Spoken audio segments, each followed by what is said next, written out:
함께 하나님의 말씀 보겠습니다. 예레미야서 51장 11절에서 19절까지 말씀입니다.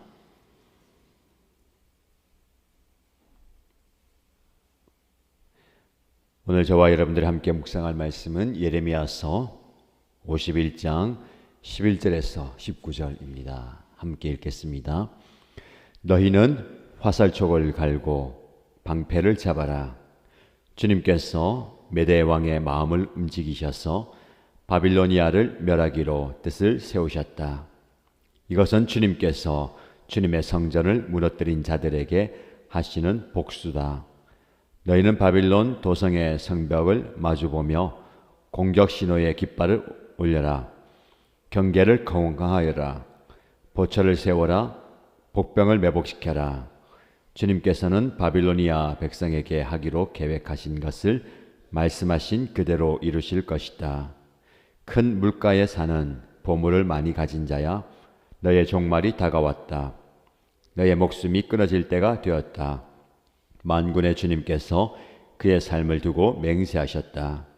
내가 메뚜기 떼처럼 많은 군대로 너를 공격하게 할 것이니 그들이 너를 이겨 승리의 환호를 할 것이다. 권능으로 땅을 만드시고 지혜로 땅덩어리를 고정시키시고 명철로 하늘을 펼치신 분은 주님이시다. 주님께서 호령을 하시면 하늘에서 물이 출렁이고 땅끝에서 먹구름이 올라온다. 주님은 번개를 일으켜 비를 내리시며 바람 창고에서 바람을 내보내신다.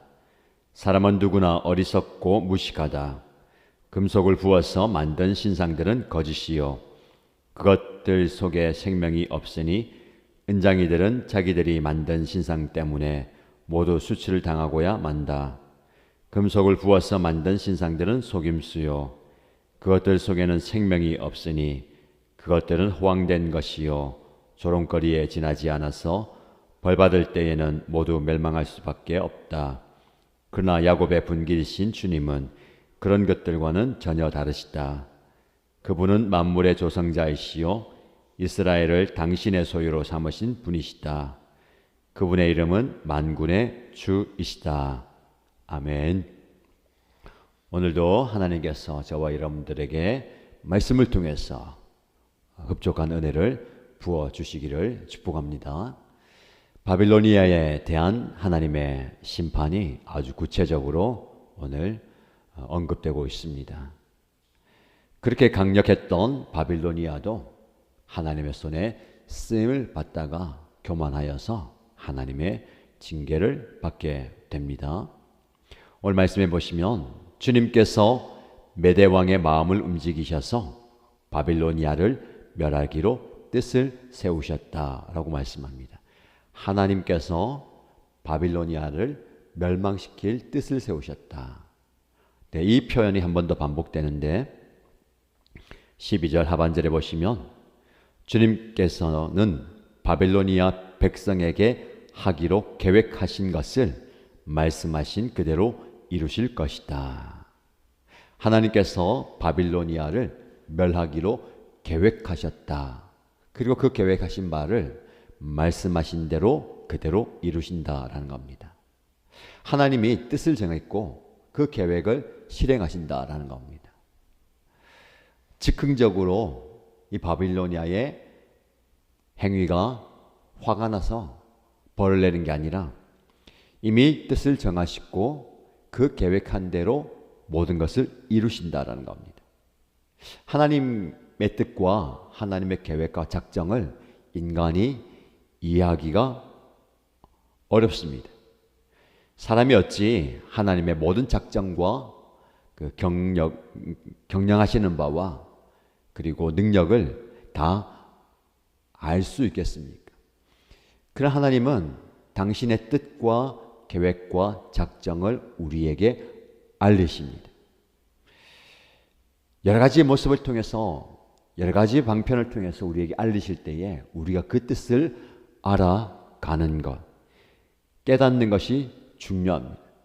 하나님의 마음을 알아간다는 것, 하나님의 계획을 알아간다는 것, 그것이 중요하죠. 우리 예레미야를 통해서 말씀을 듣는 저와 여러분에게 하나님의 뜻을 하나님의 계획을 말씀하시고 그것을 알게 하시는 겁니다. 감히 우리가 다 알 수 없고 다 이해할 수 없지만 하나님의 마음을 조금씩 알아가는 것이 은혜이고 복입니다. 오늘 말씀을 통해서 하나님의 마음을 알아가면 좋겠습니다.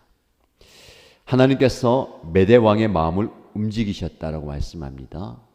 여기서 말하는 메대 왕, 성경에 보면 메대와 바사 연합군이라고 표현을 많이 하는데요. 아수르가 바빌로니아에 의해서, 바빌로니아가 메대와 바사 연합군에 의해서 망하게 됩니다. 메대와 바사는 메디아 페르시아라고 할 수 있는데, 메디아가 페르시아에 합병되면서 페르시아 왕국이 이제 바빌로니아를 멸망시키고 이제 그 차기 가장 강력한 나라가 되는 거죠. 그 페르시아 왕의 마음을 움직였다. 하나님은 사람의 마음을 움직이시는 분입니다. 우리는 말하지 않으면 사람의 마음을 알기도 어려워요. 짐작할 뿐이죠. 이야기하면 그때서야 이런 마음을 가졌구나. 그렇게 알게 되는 겁니다. 그래서 우리 사람의 마음을 움직이는 것은 쉽지 않습니다. 제가 설교를 하면서 여러분에게 감동을 주고 도전을 주고 결단을 주잖아요. 그러나 그 마음을 움직이는 것은요, 하나님이십니다. 사람의 마음이 얼마나 무거운지 누군가가 그 마음을 움직일 수가 없어요. 스스로도 움직이기가 어렵습니다. 하나님께서 사람의 마음을 움직이시는 겁니다. 하나님의 뜻을 사람의 마음을 움직여서 이루시는 거예요.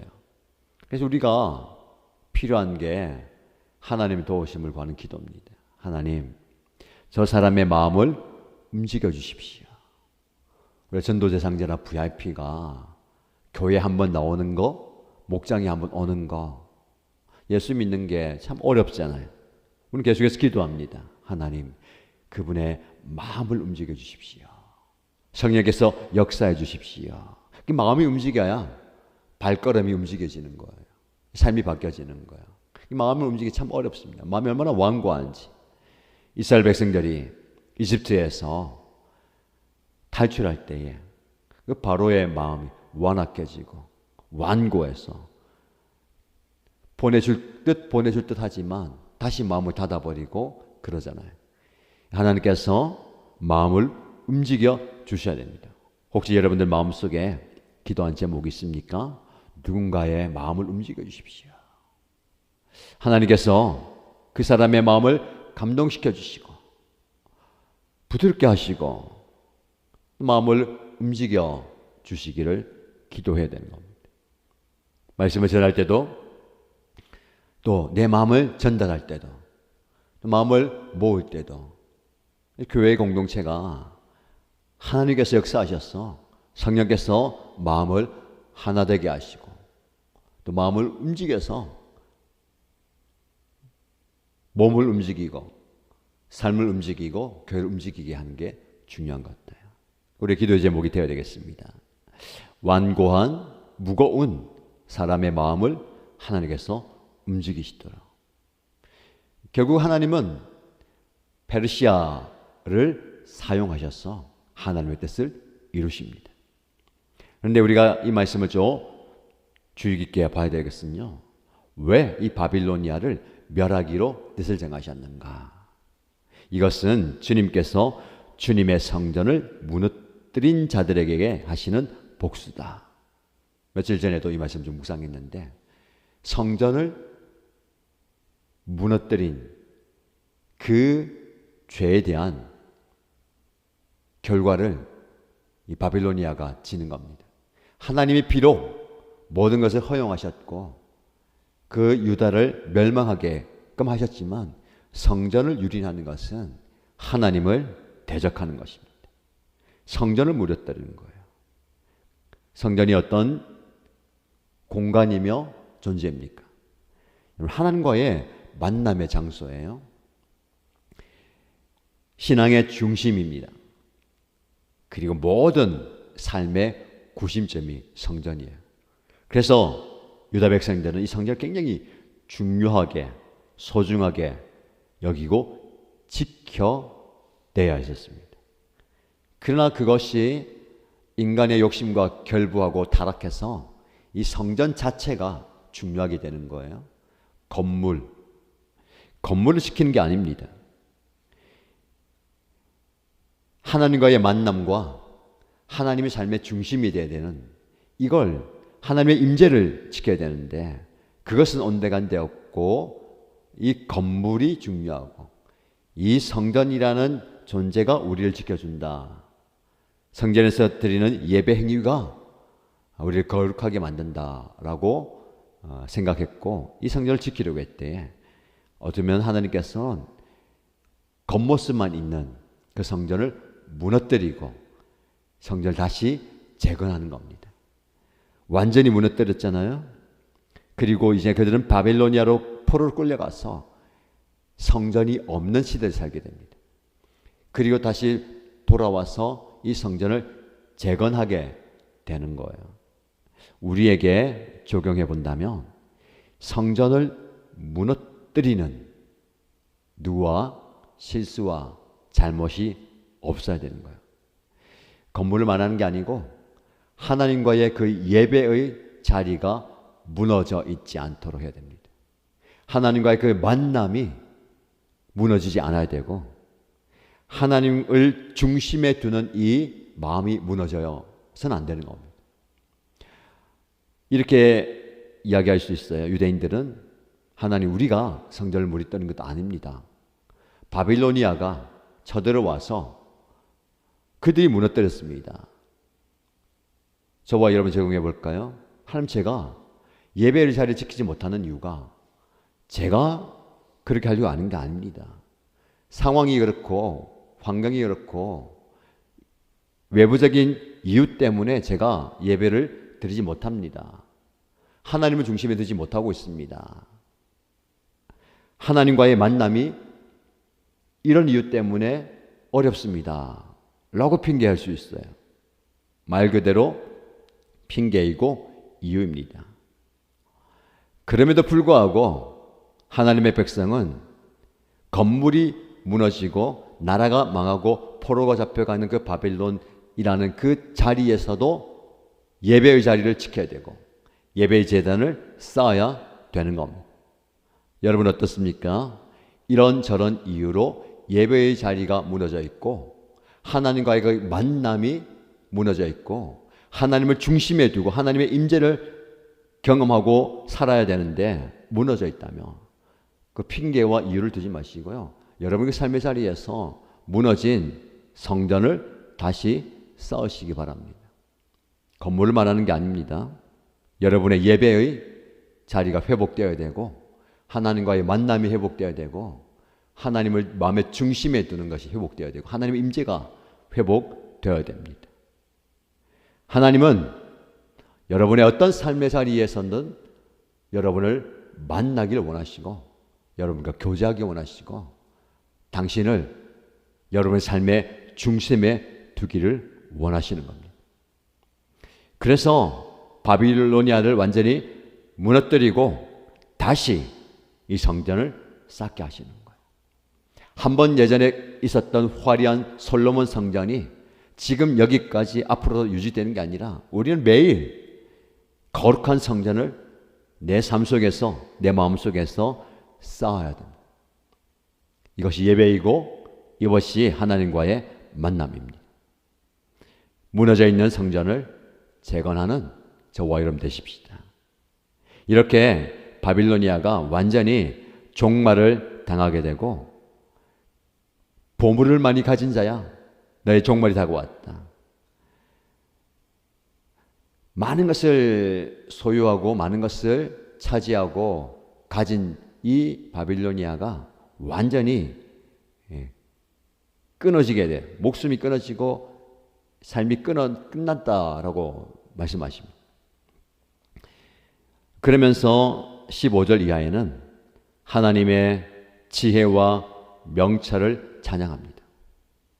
이 땅을 권능으로 만드시고 지혜로 고정시키고 명철로 하늘을 펴신 분이 하나님이시다. 하나님이 어떤 분이신가에 대해서 찬양합니다. 그리고 반대로 이 바빌로니아를 비롯한 저와 여러분들이 만들어 놓은 우상, 손으로 만든 우상에는 생명이 없다. 그것은 속임수고 그것은 허황된 것이고 조롱거리다 라고 말하면서 참 하나님만 바라보라 라고 얘기합니다. 19절 말씀에 야곱의 분깃이신 주님은 그런 것들과는 전혀 다르시다. 그런 것이 무엇입니까? 바빌로니아가 쌓아왔던 모든 것들입니다. 우리가 쌓아놓고 있는 많은 것들, 우리가 추구하는 그 모든 것들입니다. 이 땅에 있는 모든 것들, 좋은 것들이에요. 그런 것들과는 전혀 다르다. 그분은 누구나 만물의 조성자시고 만군의 주이시다. 하나님을 드러내는 겁니다. 삶의 자리에서 우리가 실수와 실패와 여러 가지 어려움 가운데서 우리가 깨달아야 되는 것은 하나님은 여전히 창조주이시고 만군의 주시다. 살아계신 하나님, 그분만 바라보아야 된다라는 겁니다. 현실에 절망하지 마시고 눈을 들어 하나님을 주목하고 하나님의 능력을 상기시켜야 됩니다. 모든 것을 주관하시고 다스리는 분은 하나님이시다라는 것을 고백해야 됩니다. 어떤 삶의 자리였어요? 모든 것을 잃어버리는 성전마저도 무너져 있는 그곳에서 뭐합니까? 하나님을 찬양하는 거예요. 하나님을 예배하는 겁니다. 모든 것이 다 무너져 있는 그 자리에서 하나님을 찬양하는 예배와 하나님과의 만남과 하나님과의 교제가 다시 한번 일어나는 거예요.